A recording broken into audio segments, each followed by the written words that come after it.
1968年，一支1万余人的解放军部队在乔装打扮之后，秘密地越过中巴国境线，进入了巴基斯坦境内。他们都抱着有去无回的打算，很多人已经给自己准备好了遗书和棺材。他们这一去便是整整10年的光阴。那么在这10年，这支解放军部队究竟在巴基斯坦做了什么呢？关于这个故事，其实要从1965年开始说起。那一年，巴基斯坦向中国提出了一个请求，他们希望在两国之间修建一条公路。这条公路对中巴两国都意义重大，有了这条公路，中国才能够打通前往南亚次大陆的渠道，巴基斯坦更是需要这条公路和中国交流，来打破印度对于自己的桎梏。60年代的世界并不太平，霸权主义屡见不鲜，所以中国和巴基斯坦必须要紧密合作。我国很快答应了巴基斯坦的请求，可是一道又一道的难题摆在中国面前。60年代，巴基斯坦的国力十分贫弱，所以在修建公路这件事情上，巴基斯坦很难提供什么有力的支持，绝大部分的工作要靠中国来完成。然而，中国到巴基斯坦这段路程海拔极高，动物尚且难以生存，我们的施工队又要怎么完成这个浩大的工程？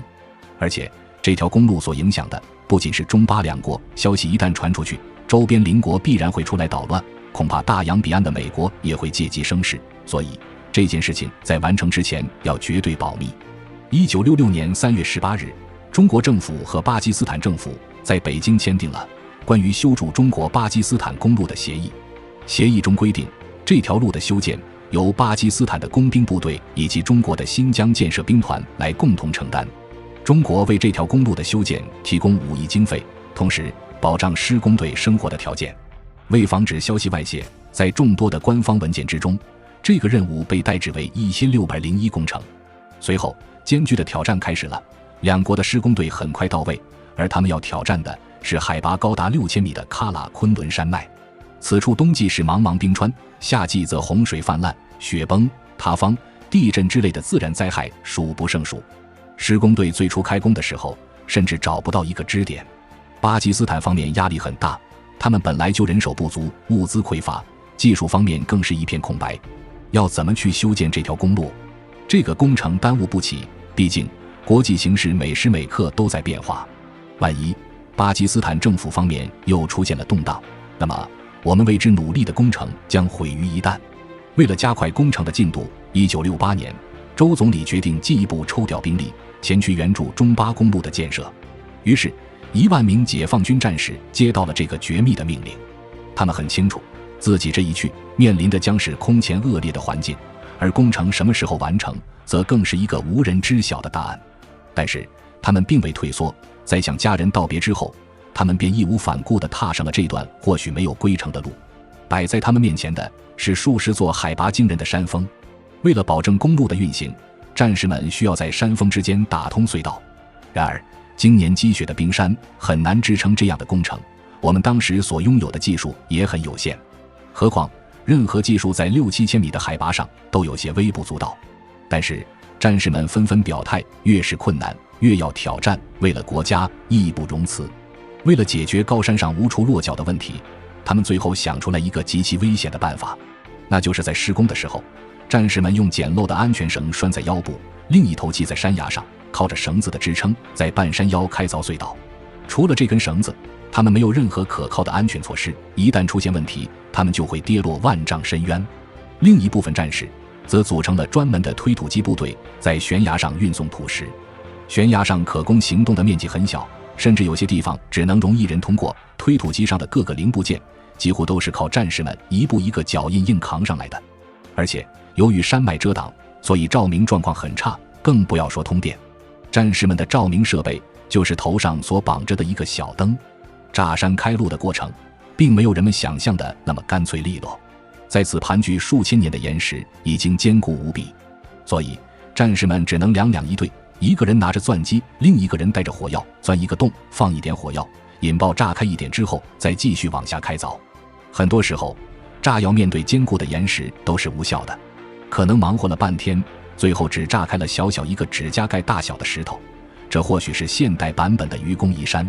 在如此艰苦的条件下，他们在短时间内完成了推土70万立方的奇迹，为后续的建设开辟了道路。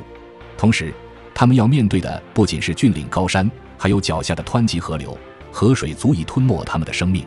为了克服这些恶劣的自然环境，3大队组建了17个突击队。突击队的战士们每人携带着雷管以及各种建造工具，日夜兼程赶工。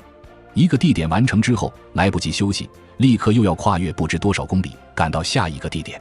在翻山越岭的过程之中，随时有可能失足，甚至有很多战士在这个过程之中牺牲了。第一个牺牲的战士名叫赵红旗，那是一个既顽强又能干的小伙子。战士们永远不会忘记他牺牲的情景。那天，赵红旗和战友们一起扛钢管，钢管粗重，立起来比人更高，而战士们必须要把无数根这样的钢管越过悬崖，越过河流，运送到对岸的施工队手中。赵红旗做事情总是冲在第一个，可那天山路湿滑，脚下就是悬崖。赵红旗抬起钢管的那一瞬间，他的脚底失去了平衡。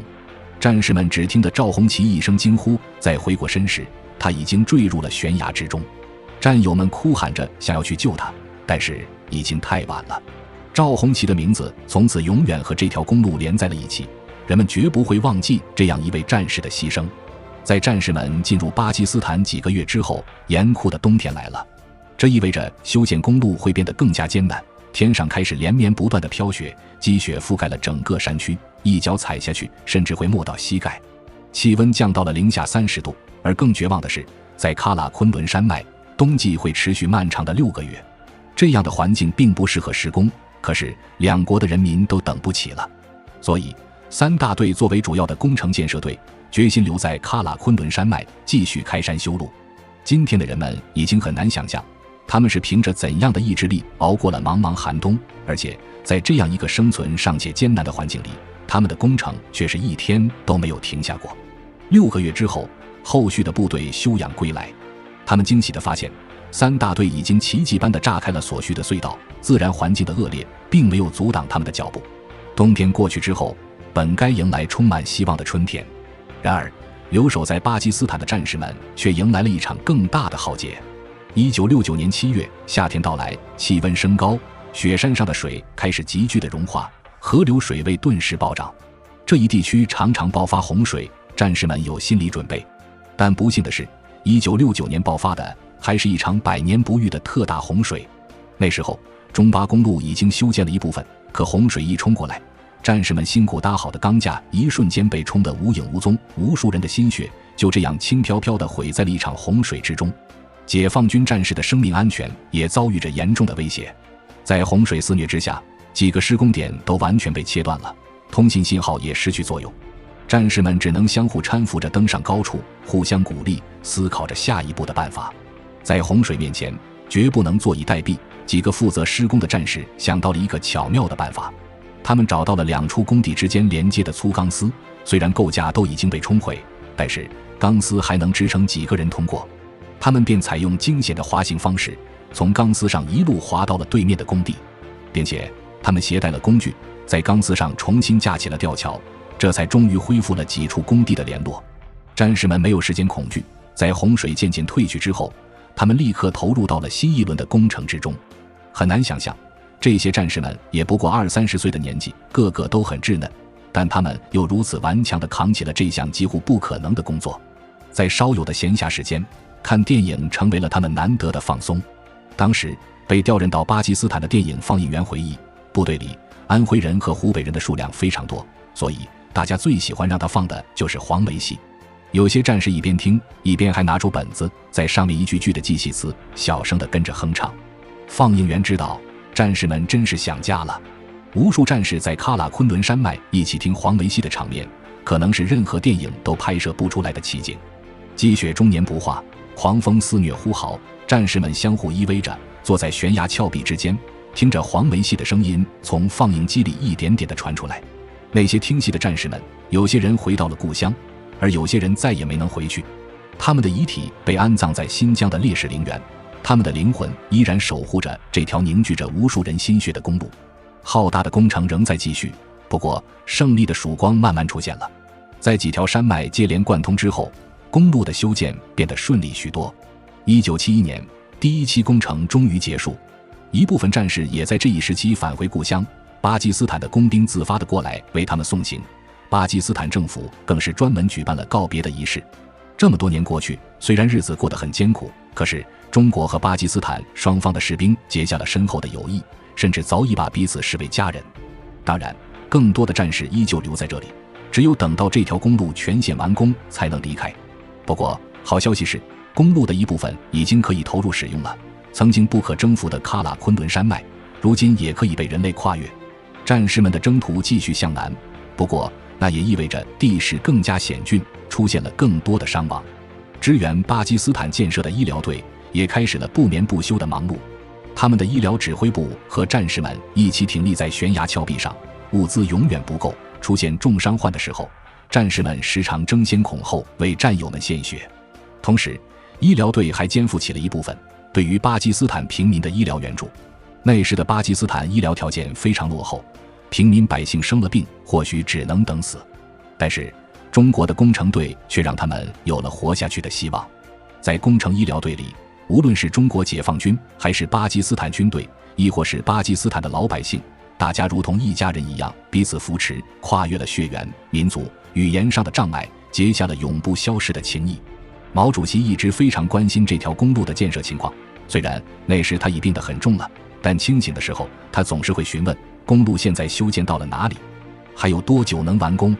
远在巴基斯坦的战士们也一直希望能够赶快修好这条公路，让毛主席他老人家放心。然而1976年毛主席离开了，此时公路还没有完工，这也成为了战士们心中永久的遗憾。但是他们明白，弥补遗憾最好的办法就是如毛主席所希望的那样，征服所有的困难，尽快打通两国之间的渠道。时间来到1978年，这一年中国终于可以骄傲地向全世界宣布，我们完成了中巴公路的修建，我们的解放军战士做到了前人未曾做到的事情。全世界都为这条铁路的完工而惊叹，人们甚至将它称之为世界第8大奇迹。这份奇迹便是属于那些英雄战士们独一无二的军功章。